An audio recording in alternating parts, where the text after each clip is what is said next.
Me gusta hacer referencia a lo que estamos haciendo hoy, en el día de hoy.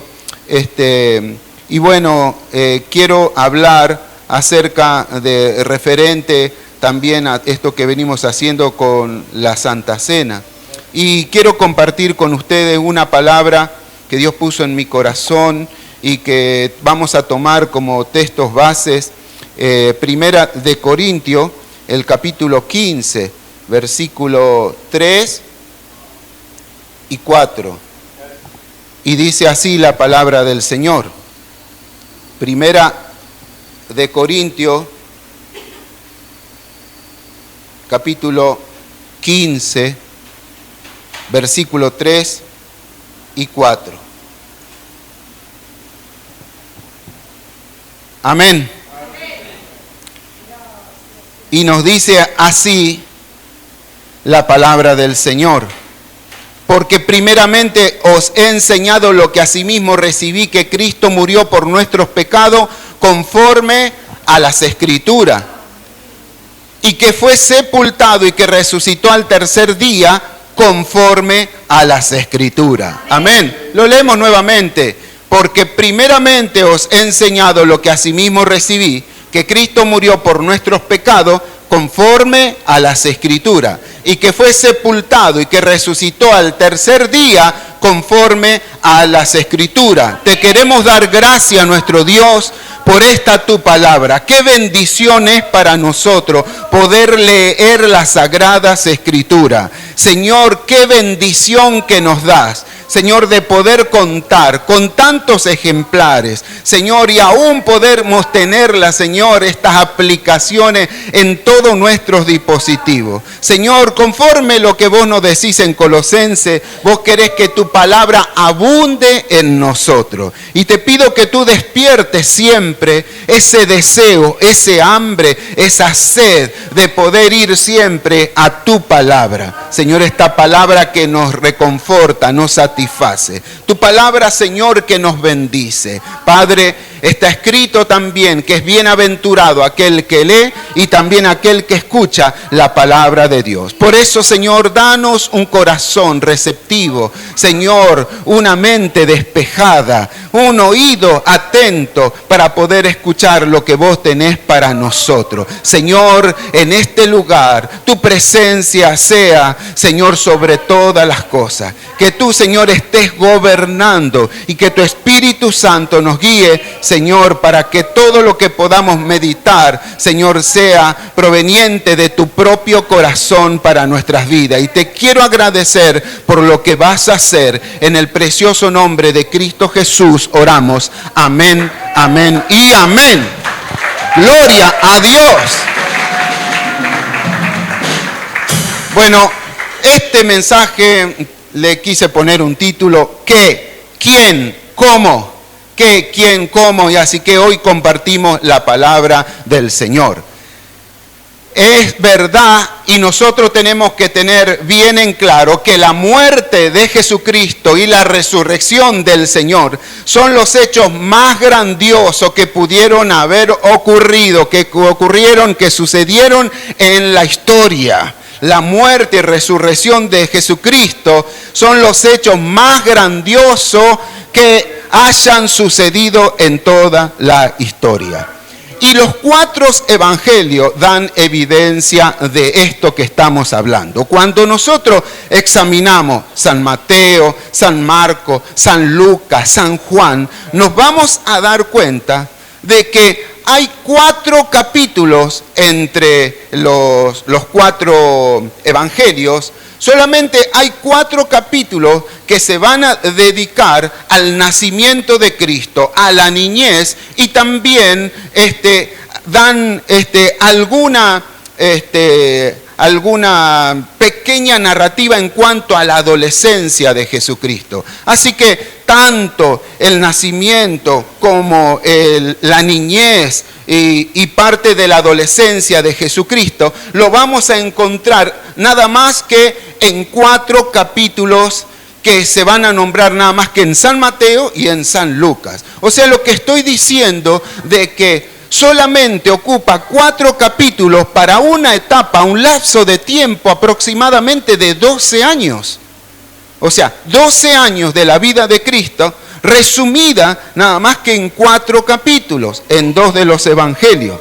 Ahora, todo lo relacionado conforme a la muerte y resurrección de Cristo, todo lo relacionado con la muerte y resurrección de Cristo, es en verdad un lapso de una semana, 8 días, nada más que 8 días. Pero para esos 8 días, los evangelios, los 4 van a hablar y van a ocupar, algunos dicen entre 27, yo estuve examinando, a mí la cuenta me dio 30 capítulos. Pero vamos a decir entonces que, fíjese, un lapso de 12 años solamente en 4 capítulos. Pero otro lapso de 8 días, que es lo que corresponde a todo lo relacionado con la pasión, la muerte, la sepultura y resurrección de Cristo, que solamente son 8 días, se usaron 30 capítulos. O sea, de que esto es llamativo. ¿Y qué significa esto? ¿O qué es lo que Dios nos quiere decir? Que el énfasis debe estar, nosotros deberíamos poner el énfasis entonces justamente en lo que es la muerte, la sepultura y la resurrección de Jesucristo. Ahora, el apóstol Pablo magistralmente va a sintetizar la esencia del evangelio. La esencia del evangelio, el apóstol Pablo lo sintetiza en estos capítulos que nosotros hemos leído en 1 Corintios capítulo 15, versículo 3 y 4, que es: porque primeramente os he enseñado lo que asimismo recibí, que Cristo murió por nuestros pecados conforme a las Escrituras, y que fue sepultado y que resucitó al tercer día conforme a las Escrituras. Y esto es tan importante porque esto fue lo que sostuvo, lo que animó, lo que fortaleció, lo que llevó adelante a los apóstoles, a los discípulos, a los primeros cristianos, a la iglesia primitiva. Todas estas palabras que fueron promesas relacionadas al Mesías y al Cristo, que tuvieron fiel cumplimiento en la persona de Jesús. Esta palabra es la que sostuvo entonces a los primeros cristianos, a la iglesia primitiva, porque ellos escucharon la palabra de Dios. Y ya desde el Génesis, pasando por la Torá o el Pentateuco, siguiendo también por la ley, por los profetas, por los libros históricos, por los libros poéticos, ya sea que hayan sido símbolos, que hayan sido figuras, que hayan sido teofanía, hayan sido tipos, hayan sido profecía, hayan sido poesía, hayan sido comparaciones, hayan sido analogía, ejemplo y etcétera. Todas esas cosas señalaban al cumplimiento de Jesucristo. Todo eso, desde el Génesis hasta lo último en el Antiguo Testamento, todo habla de Jesús, todo se refería al fiel cumplimiento de la palabra del Señor. Las mismas profecías ya anticipaban que el Salvador iba a nacer de una virgen. Las profecías nos decían a los primeros cristianos que el Mesías sería perseguido, que tendría un ministerio que tendría oposición, que él sería traicionado, que el Mesías sería tratado injustamente, que sería castigado y que también, según las Escrituras, a él lo sepultarían. Pero también esperaron el fiel cumplimiento de lo que decía la palabra del Señor, que ese fiel cumplimiento era lo que a ellos le quedaba por ver, que era que las Escrituras también habían dicho de Jesús que al tercer día, luego de su muerte, Dios lo levantaría como el Salvador y Él resucitaría de los muertos. Así que saber todo esto para la gente del primer siglo, para los cristianos de la primera época, saber esto era la base de la fe de los primeros cristianos.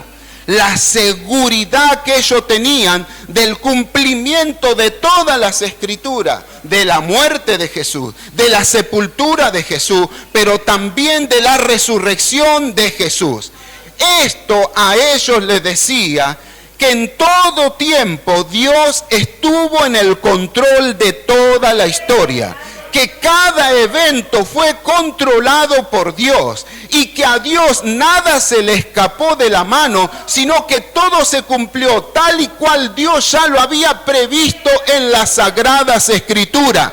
¿Y por qué digo que esto era la base para ellos? Porque si ellos sabían, supieron, se dieron cuenta de que todo se fue cumpliendo, entonces ellos podían confiar en este Dios, que si toda su palabra se cumplió, entonces las promesas que tendrían para ellos también tendrían fiel cumplimiento. Y esto era lo que a ellos los animó a pasar tiempo de persecución, tiempo de muerte, tiempo de dolor, y no importaba lo que se venía en contra. Ellos basaban su fe en aquel que había dicho: el Mesías va a venir, el Mesías va a morir, el Mesías será sepultado, pero el Mesías también va a resucitar con gloria. Y esa sería la base de su fe para saber que Cristo los acompañaría en todo momento. Ahora, el apóstol Pablo, a quien nosotros hemos leído aquí en esta carta que envía a los hermanos de Corinto, el apóstol Pablo fue considerado como el más erudito en el Nuevo Testamento. Él nos ha dejado 13 epístolas, más que ninguno ha escrito, más que otro ha llevado el Evangelio, más que ninguno de los apóstoles, de los discípulos del Señor, ha llevado y ha esparcido la semilla del Evangelio, ha hecho más misiones que todos ellos.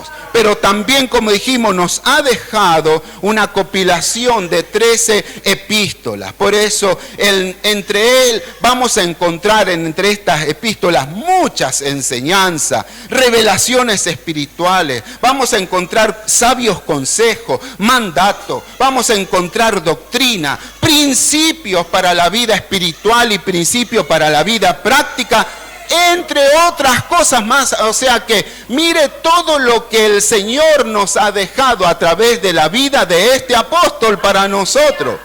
Ahora, el apóstol Pablo no pone en relevancia todas estas cosas que él ha enseñado, que ha dado a la iglesia como enseñanza espiritual. El apóstol Pablo, según lo que hemos leído, no pone en relevancia todas esas doctrinas, ni principios espirituales, ni mandatos, ni revelaciones, ni enseñanza. Lo que sí pone en relevancia el apóstol Pablo es lo que hemos leído en Primera de Corintios capítulo 15, versículos 3 y 4. Lo relevante para el apóstol Pablo es que la iglesia sepa, que la iglesia conozca, que la iglesia tenga bien en claro la enseñanza que, según él, la consideraba la enseñanza principal para los seguidores de Cristo, la enseñanza primordial, la enseñanza de mayor importancia. Estuve mirando al menos 12 versiones de la palabra del Señor, y algunas se las voy a leer, tanto en la Reina Valera 60 como en la Biblia de Jubileo y en la Reina Valera Antigua. Va a decir: porque primeramente os he enseñado. Ahora, en la Biblia de las Américas dice: yo le entregué en primer lugar lo mismo que recibí.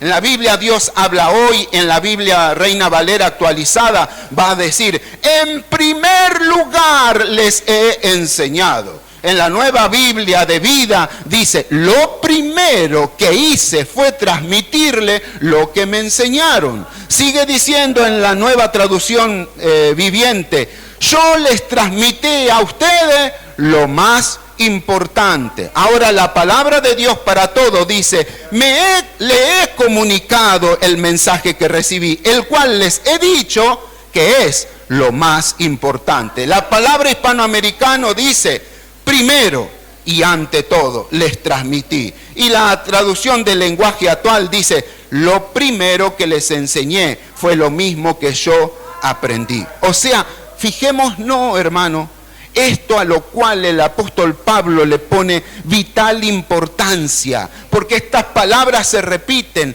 Primeramente, en primer lugar, lo primero que hice, lo más importante, ante todo, primero y ante todo, lo primero, lo más importante, decía el apóstol Pablo. Y esto a nosotros nos debe llamar la atención, porque el apóstol Pablo dijo, porque primeramente, y está hablando no solamente de como en lugar, en posición, sino en lugar de máxima importancia.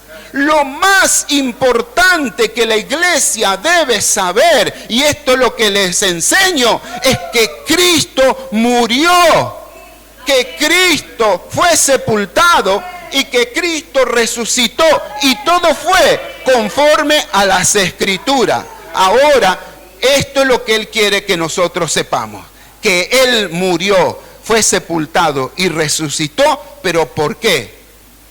Por nuestros pecados, por nuestros pecados. Y esto es algo que Él se encarga de volver a recordar a la iglesia de Corintios. O sea que para el apóstol Pablo, lo que la iglesia debe tener bien aprendido es la esencia del Evangelio.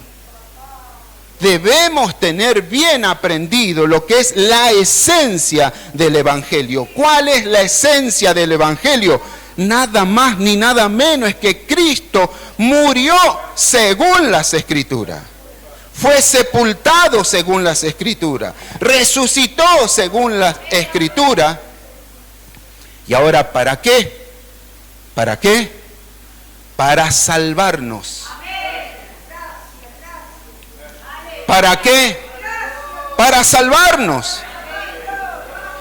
Para esto lo hizo, para salvarnos. O sea, que el Señor lo hace por nuestra salvación. Él lo hace por nuestra salvación. Y es por eso de que de aquí, hablando acerca y del tema de la salvación, que esta declaración, al menos para mí, me nace estas tres preguntas. ¿Qué? ¿Quién? ¿Y cómo?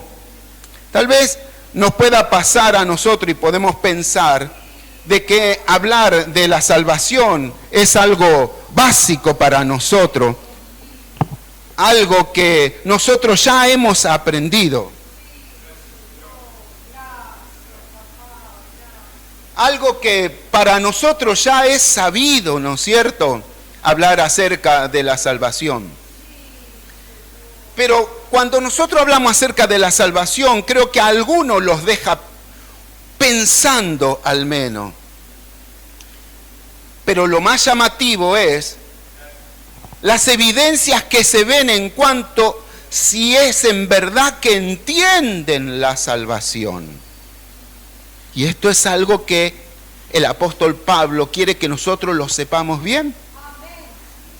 Repito, tal vez para nosotros es algo sencillo, es algo básico, pero aun que sea básico, el apóstol Pablo se encarga de volver sobre eso para que la iglesia lo sepa bien.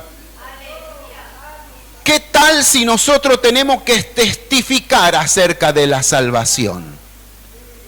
¿Qué tal si nosotros tenemos que testificar acerca de la salvación? Entonces, primero, ¿qué es la salvación? ¿Qué es la salvación? ¿Quién proporciona la salvación? ¿Cómo perseverar en la salvación? ¿Qué es la salvación? ¿Quién proporciona salvación? ¿Cómo perseverar en la salvación? Y para nosotros poder entender mejor esto, que es lo esencial del Evangelio, debemos entender entonces esta palabra. Primeramente, lo que venimos diciendo, que Cristo murió según las Sagradas Escrituras, que Él fue sepultado según las Sagradas Escrituras y que Él resucitó según las Sagradas Escrituras por nuestros pecados. Por nuestros pecados. Él no es que vino a morir así porque había un plan de Dios nada más, decir, bueno, hay que ir a morir, bueno, voy yo. No, no, no. Él vino a morir por nuestros pecados. Por nuestro pecado. Debemos saber esto, que Él murió, se fue sepultado y resucitó por nuestros pecados para salvarnos. O sea que el problema del ser humano es que el pecado y los pecados provocaron una separación con Dios, porque Dios ama la humanidad y Él quiere estar cerca de aquellas personas, de su creación, de la humanidad. El plan de Dios es un plan del corazón de un padre amoroso que quiere siempre estar con sus hijos. Y ahora tenemos que entender bien que el pecado, los pecados provocaron una separación con Dios. Pero como Dios entonces, Él ama tanto a la humanidad, Él ya tenía preparado un plan. Y ese es el plan al cual nosotros le llamamos salvación. Entonces, ¿qué es salvación? Podríamos decir que es la manera, es el plan, es el medio de parte de Dios que quita el pecado, que separa al ser humano de Dios. O sea, mejor dicho, el pecado que hizo una separación entre Dios y el hombre, la salvación es ese plan orquestado divinamente por Dios para quitar del medio eso que separaba al ser humano con Dios, para ahora atraerlo hacia Dios. Por eso estaremos hablando, diciendo de cosas que al menos las considero como básicas para el creyente.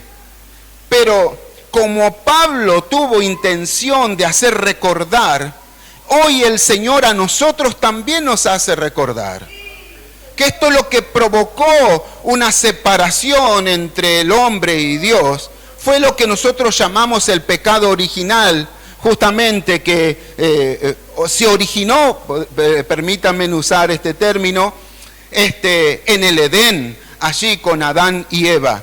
Y que ese pecado original fue transmitido al resto de la raza humana porque ellos eran representantes justamente de la raza humana o los padres originales de la humanidad. Y ese pecado que ellos cometieron en el Edén fue traspasado a toda la humanidad. Ese pecado original sumado a otros pecados afectaron entonces la parte espiritual de las personas, matando la esfera espiritual del ser humano. O sea, que aunque las personas físicamente pueden nacer vivas, todos nacen espiritualmente muertos a causa del pecado. Y esto es a lo que le llamamos la separación espiritual. ¿De qué nos viene a salvar el Señor? Es justamente de pasar una eternidad lejos de Dios, separado totalmente de Dios. Nosotros que estamos acá y que gozamos del bien de Dios, que conocemos la misericordia de Dios, nosotros que vivimos en esta gracia de Dios ahora, tal vez a nosotros nos cueste pensar, nos cueste entender lo que sería estar totalmente separado de Dios, pero no separado un poco de tiempo. Hay personas que viven alejadas de Dios por varios años, gracias al Señor vuelven a su Padre. Pero de lo que Dios nos vino a salvar es esa perdición eterna, y esa perdición eterna es nada más ni nada menos que vivir totalmente separado de Dios. Y eso es lo peor que le puede pasar a cualquier criatura de Dios, a cualquier ser humano. Y Dios, ¿de qué nos viene a salvar? ¿De qué me va a salvar? ¿Para qué la salvación? Justamente para salvarme. ¿De qué? De vivir el resto de la eternidad apartado de Dios y vivir en un lugar de tormento eterno, continuo, eternamente. De eso es lo que el Señor Dios nos vino a salvar, de esa separación eterna y de esa perdición en el pecado.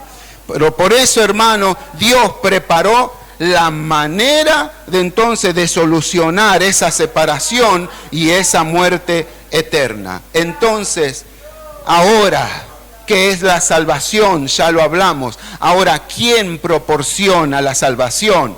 Es muy fácil para nosotros. ¿Quién proporciona la salvación? Jesucristo. La única manera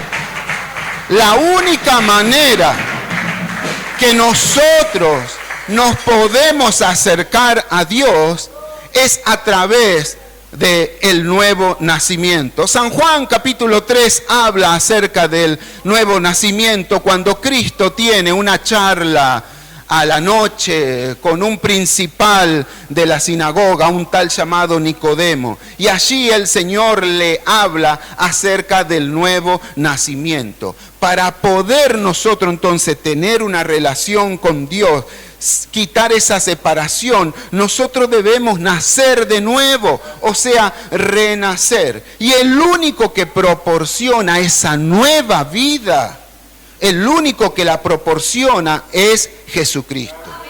Jesucristo entonces derramó su sangre en la cruz del Calvario. Él murió por nuestros pecados y entonces Él pagó la deuda de ese pecado para cada persona. Así lo dice Romanos capítulo 6, versículo 23, que Él pagó la deuda de cada uno de nosotros para que nosotros ahora nos podamos acercar a Dios. Y entonces, todas las personas que ponen su fe en Jesucristo y le reciben y hacen de Jesús su Señor y su Salvador, entonces esas personas que vienen a Cristo con fe, entonces que le aceptan a Él, entonces esas personas experimentan el nuevo nacimiento.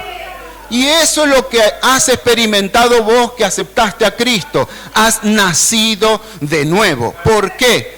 Porque nacer de nuevo o renacer, la misma palabra, la misma frase lo está diciendo, es volver a nacer. Significa de que algo estuvo vivo, pero que murió y que ahora vuelve a nacer. Y eso, lo que estuvo vivo, fue la parte espiritual del ser humano, pero que el pecado ha matado. Pero cuando viene a Cristo, el Espíritu de Dios toca ese espíritu muerto humano y hace que nazca nuevamente para una nueva vida. Y eso solamente lo pueden experimentar aquellos que tienen a Cristo y se acercan con fe y lo reciben al Señor como su Señor y como su Salvador.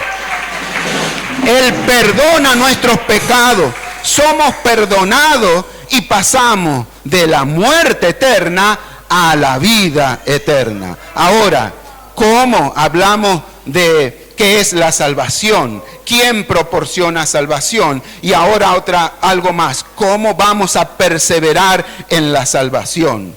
Y esto es vivir una vida que agrade a Dios. Pero debemos decir algo más.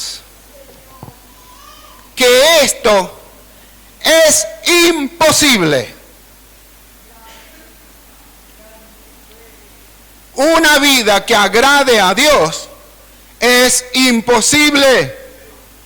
Déjeme terminar la frase. Es imposible por obra, por esfuerzo humano. No lo podemos hacer. Sí, yo agrado a Dios. Ah, sí, sí, estoy seguro que agradas a Dios. Pero nuestra propia humanidad siempre está inclinado a alejarse de Dios, no a acercarse. Así que si fuera por nuestra humanidad, si fuera por nuestra carnalidad, sería imposible agradar a Dios. Necesitamos sí o sí una ayuda. Y aquí Dios es que interviene también. ¿Cómo perseverar en la salvación? Es porque Dios envía a su Espíritu Santo a morar de manera permanente en nosotros. Por eso es que todas las personas que ponen su fe en Jesucristo y vienen a Él, le aceptan como su Salvador, en Romanos capítulo 8, versículo 11, nos dice de que el Señor envía su Espíritu sobre nosotros. Cuando nosotros aceptamos a Jesús, junto con el nuevo nacimiento, también viene la presencia del Espíritu Santo a morar en nosotros. Tanto el nuevo nacimiento como el Espíritu Santo en nuestras vidas, seguramente de que usted no se habrá dado cuenta, pero esto no necesita de bombo, ni platillo, ni siquiera de luces, de rayos, ni de centella, sino que esto es automáticamente cuando nosotros aceptamos de corazón al Señor. Renacemos, tenemos una nueva vida y automáticamente el Espíritu de Dios viene sobre nosotros. Y si nosotros entonces dejamos que el Espíritu Santo tome ese control, Él nos va a ayudar aún en nuestras debilidades y nos va a guiar a cumplir con los propósitos de Dios. Y es el Espíritu Santo el que nos ayuda a poder vivir una vida que agrade a Dios y poder perseverar en esta salvación tan grande. Todo venimos viendo entonces que es un plan perfecto de Dios. Y aunque el hombre intente de por sí mismo salvarse, nunca lo va a poder hacer. Por más que por uno mismo quiera intentar vivir una vida que agrade a Dios, carnalmente, humanamente, no lo puede hacer. Necesitamos siempre de la ayuda del Señor, y este momento donde yo alabo, glorifico, le doy gracias al Señor, porque el Señor todo lo hizo bien. El Señor preparó el plan, el Señor envió al Salvador, Él también hizo de que pueda venir hacia mi vida, que me pueda encontrar perdido. El Espíritu Santo fue el que me impulsó, porque incluso yo mismo no podría haberme acercado a Dios, pero todo fue una obra, una orquestación magistral, monumental del Espíritu Santo de Dios sobre nuestras vidas, tanto el Padre, el Hijo y el Espíritu Santo, obrando para nuestra salvación. Por eso digo, porque aunque pareciera que es tan básico y tan sencillo, entonces me pregunto, ¿por qué entonces el apóstol Pablo se tomó este tiempo de poder refrescar la memoria y de hablar acerca de esto? Y lo más probable es, como dijimos hace un momento, sea por las evidencias que estaban dando la iglesia de Corintios. Y aquí dice algo la palabra del Señor, Primera de Corintios, capítulo 15. Versículo 1 y 2. Primera de Corintios, capítulo 15, versículo 1 y 2.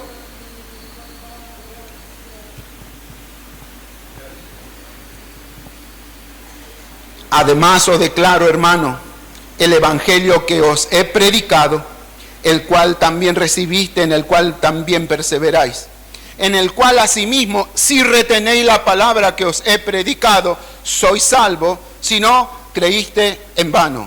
Lo leo nuevamente. Además os declaro, hermano, el evangelio que os he predicado.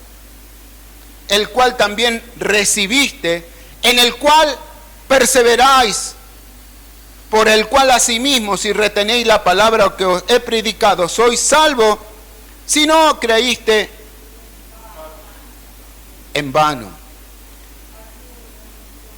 Quisiera leerla en la versión NBI, la Nueva Versión Internacional, que lo dice así, de esta manera. Ahora, hermanos, quiero recordarles las buenas noticias que les prediqué. Esto ya era algo que Pablo había enseñado, que ya había predicado, pero él quería volver sobre estas bases, sobre esto básico, sobre esto sencillo. Quiero recordarle las buenas noticias, o sea, el evangelio que les prediqué, las mismas que recibieron y en las cuales, dice, se mantienen firmes. Mediante estas buenas noticias, o sea, sobre el evangelio, son salvos si se aferran a la palabra que les prediqué. De otro modo, habrán creído en vano.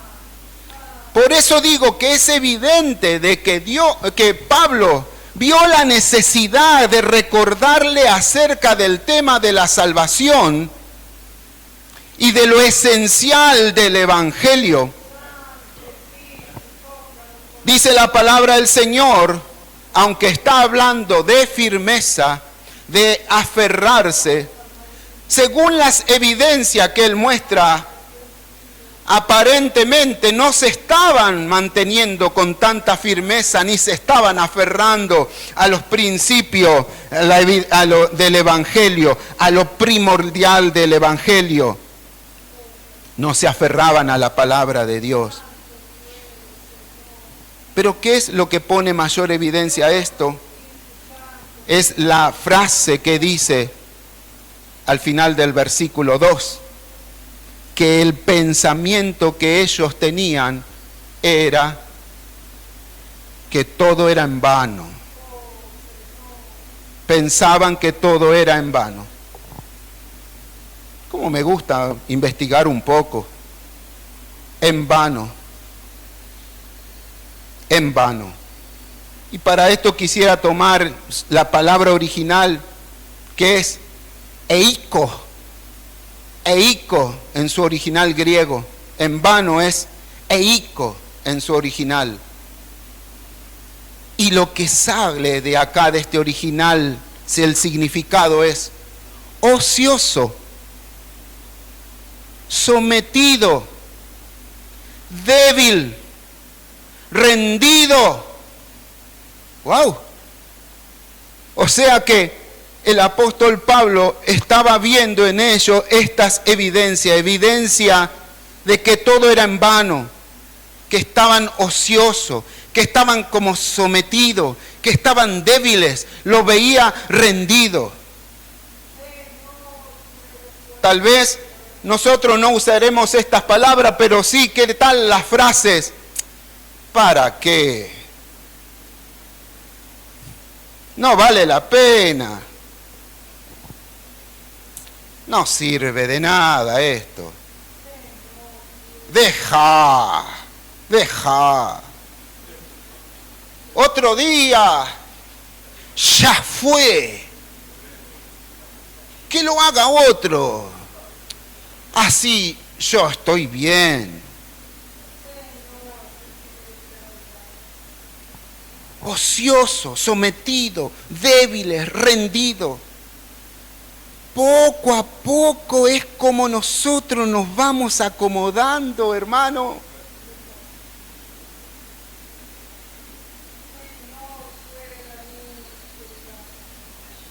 Poco a poco como nos vamos acomodando a la perezosa del enemigo. Y he recibido una palabra de parte de Dios hace varios meses atrás, a través de un siervo del Señor, el cual me habló directamente y habló acerca de los gigantes. Y habló acerca de un gigante que era también pariente, primo tal vez de Goliat. Decía tal que ese hombre tenía una cama tan grande. Ahora no puedo hablar acerca de los detalles porque realmente no me los recuerdo. Pero sí lo que me acuerdo es de que él dijo de que esa persona estaba en una cama. Y como a veces el Señor me habló y me dijo, a veces el enemigo te pone una cama, te hace sentir tan tranquilo, te pone tan cómodo, te trae, si querés, un refresco, una caipiriña, una persona que te abanique, y nos quedamos tendidos en la cama espiritual, en vano, ocioso, sometido, débiles, como rendidos. Y esas son a veces las evidencias de que a veces no estamos entendiendo bien el tema de la salvación. Y el Señor a mí me lo dijo. Recibí un cachetazo espiritual de parte de Dios. Pero puedo decirle, hermano, que a partir de ese momento me desperté a una realidad de decir, Señor, hasta acá llegó el tiempo de mi dormitar. Podría decir o excusarme tal vez o decir una realidad que hubo hechos que me afectaron mucho y que me hicieron estar en ese estado. Pero el Señor vino a mí hacia decirme, hasta acá es tu tiempo. Sacá, levantá ese duelo y empezá a servirme. Y hoy el Señor se nos cruza a nosotros a través de esta palabra que tenemos que recordar qué es la salvación. Porque sabe que la salvación llena de gozo a los creyentes. Hay gozo en los creyentes que viven en la salvación del Señor. Hay algunos ejemplos, por ejemplo, ese etíope que Felipe bautizó, al cual el Espíritu Santo lo hizo acercar a ese etíope. Dice la palabra del Señor en Hechos capítulo 39, que luego que salió del bautismo, Felipe fue arrebatado y el etíope no lo vio más a Felipe. Pero ¿qué pasó con él? ¿Se puso triste y ahora dónde está Felipe? ¿Dónde fue a parar? No, dice que siguió su camino con gozo, porque la salvación provoca gozo. El carcelero de Filipos, ¿se recuerdan ese hecho cuando se estremeció la cárcel de Filipos y que todos los presos fueron liberados? Y que él pensaba matarse porque pensó que todos los presos se habían ido. Pablo levantó su voz y le dijo, no te hagas daño porque ninguno escapamos, todos estamos acá. Porque él dijo, ahora que se escaparon los presos, me van a venir a matar a mí. Mejor me mato yo solo antes que sufrir con los demás. A ese carcelero llevó a Pablo y a Silas a su casa. Y esa misma noche ellos le hablaron de la palabra del Señor. Les pusieron el evangelio, les pusieron lo esencial del evangelio. Le dieron a conocer que Cristo había muerto por sus pecados, fue sepultado por sus pecados y que resucitó por sus pecados también, conforme a las sagradas escrituras. Y que hizo Pablo esa misma noche, bautizó a ese carcelero y a toda su familia. Y la Biblia dice en San Juan 16, versículos 33 y 34, que hubo gran gozo en esa casa, hubo gran gozo en esa familia, hubo gran gozo en la vida de ese carcelero, porque fue salvo, porque la salvación llena de gozo a los creyentes. Y la Biblia dice en Lucas capítulo 15, verso 10, que hay gozo delante de los ángeles de Dios por un pecador que se arrepiente. Fíjese lo que provoca la salvación. La salvación provoca gozo, llena de gozo a los creyentes. Pero el diablo, ese nunca duerme. Y ese va a tratar de disminuir o quitar el efecto del gozo sobre nosotros, sembrando duda, sospecha, desánimo, confusión. Y uno de los propósitos de Satanás es justamente que ese gozo, que esa fe no se haga evidente, que no sea un testimonio frente a los demás, porque si no, los demás corren el buen riesgo, podamos decir, de ser contagiados por esa fe y por ese gozo que provoca la salvación. Y el enemigo va a tratar de disminuir, de lograr que esa fe no sea una fe atractiva para los demás. Eso es lo que quiere, quitar el gozo de nosotros, para que los demás no lo vean. No quiere que nosotros contagiemos de gozo, no quiere que nosotros contagiemos de alegría, que llevemos felicidad, que tengamos nuevas esperanzas, sino todo lo contrario. Hay algo que dice David cuando pide perdón ante Dios, uno de los salmos, el Salmo 51 en el versículo 12 y 13. Él clama y dice: vuélveme, ¿qué? El gozo de tu salvación. Él había pecado, él había errado y él venía a confesarlo delante de Dios. Pero él sabía que en su pecado había provocado de que ese gozo se apagara, disminuyera. Y él entonces le dice al Señor, entre otras cosas: crea un corazón recto, un corazón nuevo delante de ti. Recrea todo esto, haceme nuevo. Y entre otras cosas le va a pedir: vuélveme el gozo de tu salvación.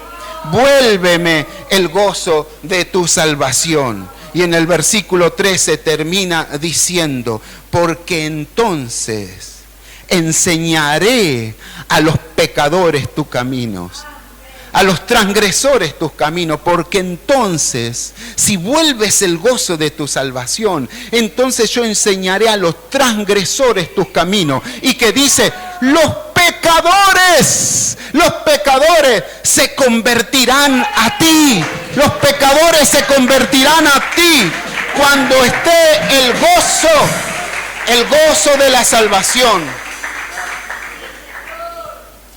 Por eso, hermano, que la seguridad en cuanto a nuestra salvación es algo esencial, que nosotros debemos saber que el Señor nos ha otorgado esa salvación, porque nosotros, teniendo bien claro esto, vamos a poder contrarrestar todas las maquinaciones del enemigo, todas las artimañas del enemigo, todos los planes del enemigo caen por tierra cuando nosotros sabemos de que en verdad ya hemos sido salvos por el Señor. Que el Señor ha obrado salvación, de que Dios nos amó tanto que viéndonos perdidos envió a Jesús, su unigénito Hijo, para que muriera en nuestro lugar. Que, hermanos, tenemos que saber de que el Señor ha obrado salvación en nosotros, y esta es la base de nuestra fe, de nuestra esperanza. Saber que si el Señor hizo esto por nosotros,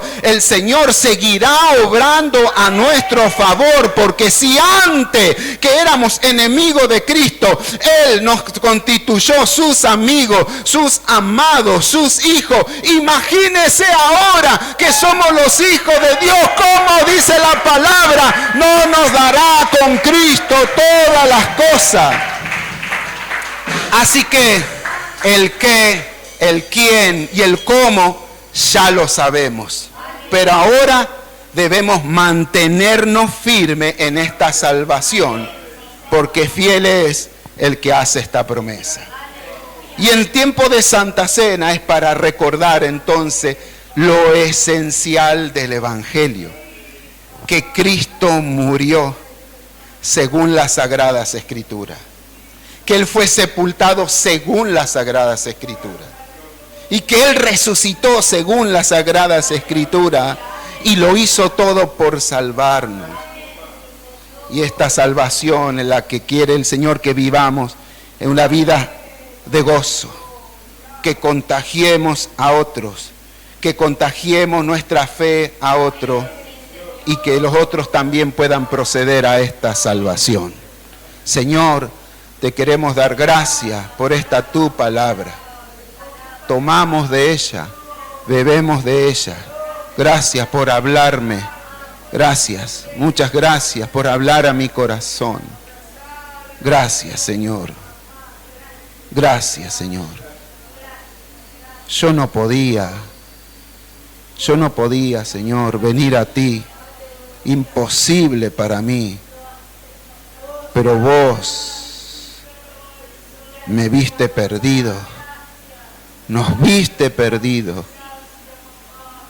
Y saliste a buscarnos. Siempre sos vos el que tomás las iniciativas. Vos sos el que te levantás de tu trono y venís a buscarme, a buscarnos, una y otra vez. Nunca te cansas. Me buscas, me encuentras y haces que me rinda ante ti.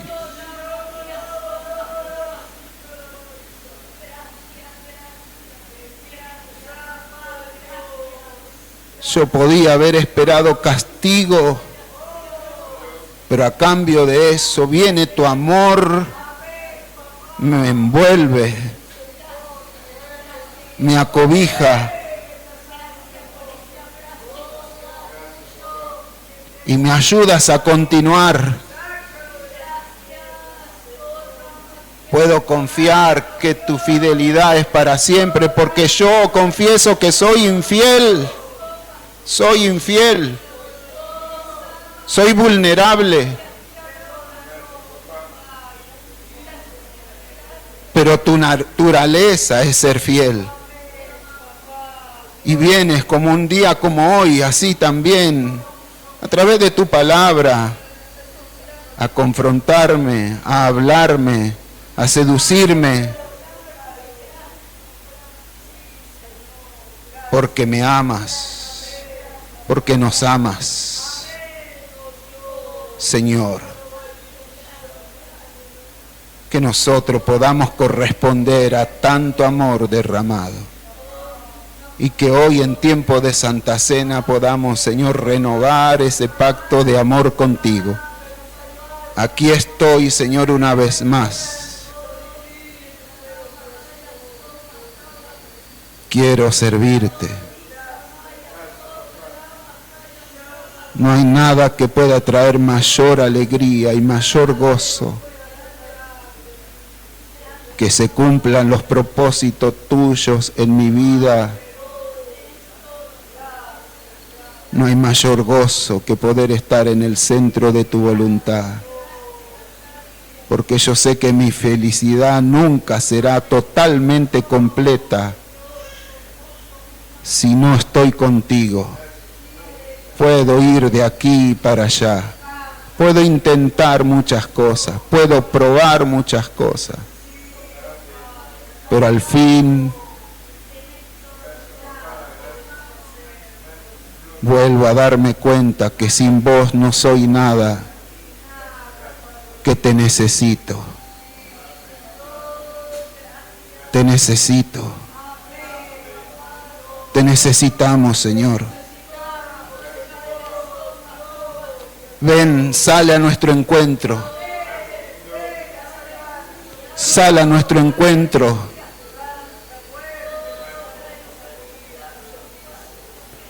Rompe los silencios, Señor.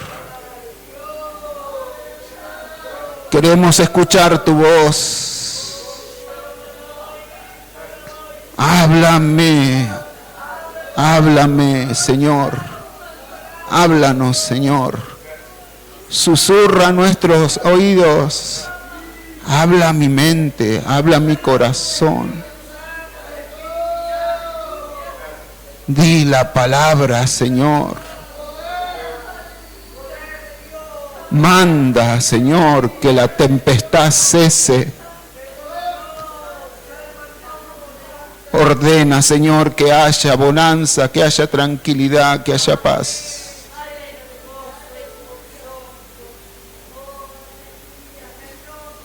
Mira nuestras vidas revueltas.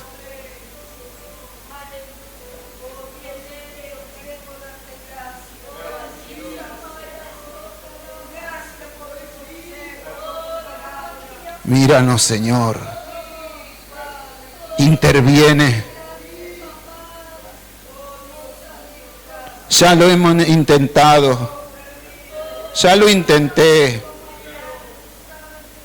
Ya hemos tratado de hacerlo a nuestra manera. Pero no más. Queremos entregarte nuevamente el control. Abrimos nuestros corazones hoy. Ven. Te abrimos la puerta. Entra. No hace falta que sigas golpeando, Señor. Entra. Comienza a ordenar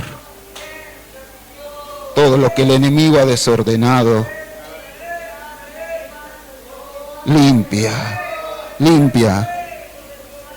Si es necesario, rompe nuestro cántaro y haz como el alfarero, haznos de nuevo, haznos de nuevo, haznos otra vez, hacelo otra vez, Señor, hacelo otra vez. Otra vez, vos lo podés hacer. Nos entregamos a ti, Señor. Queremos vivir en el gozo de tu salvación. Visita a tu pueblo, a tu iglesia, a cada uno de los presentes en este lugar. Métete en nuestros asuntos, Señor. Cada uno de ellos, no quede ninguno de nuestros asuntos sin la presencia de Dios. Rendimos nuestra voluntad, nuestro libre albedrío, te lo entregamos a vos.